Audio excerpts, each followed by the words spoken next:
Today I'm in beast mode again, and guess what I'm up to, okay? If you've been around these W109 cars, you probably know what I'm doing, but some of you might be wondering, what do you got the wheels sitting on that for, these blocks of wood and so on? Well, we just charged the air suspension system with compressed air, and success, no leaks.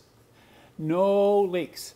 But I need to adjust the ride height, and this can be a little complex. It's not something that you just kind of whip into shape. So we're going to go through the process today of getting the ride height adjusted by lengthening and shortening the rods, and this is going to take some work. So I want to just show you why I've done this. What am I up to here? If you're not familiar with this, this is something we kind of came up with today.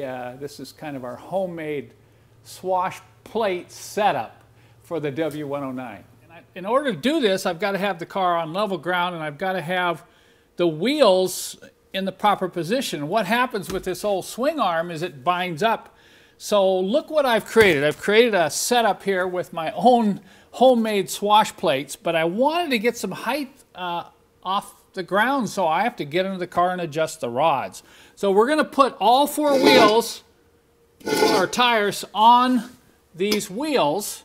I've got a piece of 3/4 inch plywood with a couple of 2x2s to keep the car from rolling off.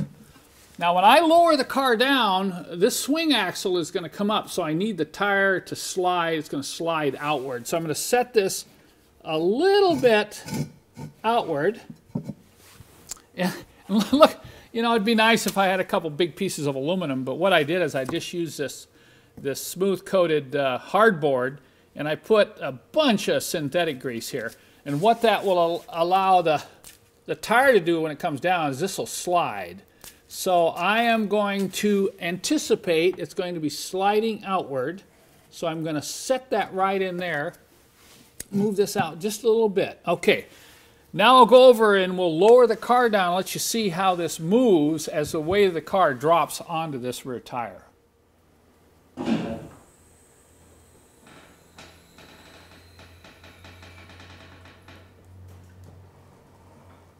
You'll have to admit that's pretty slick. Watch as I get a hold of the top of the tire, and you can see how much I can actually move the car on these swash plates.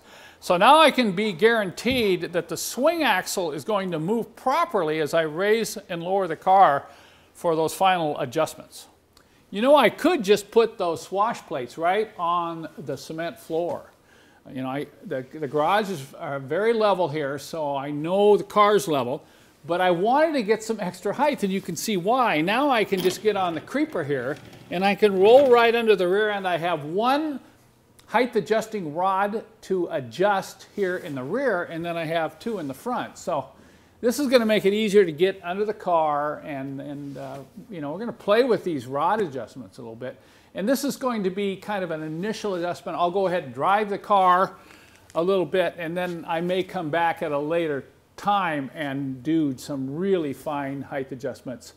But I'm not going to go over that in the video. This is kind of a complex procedure, by the way, but my friend Martin Warminghausen has written a very detailed manual that's available on his website.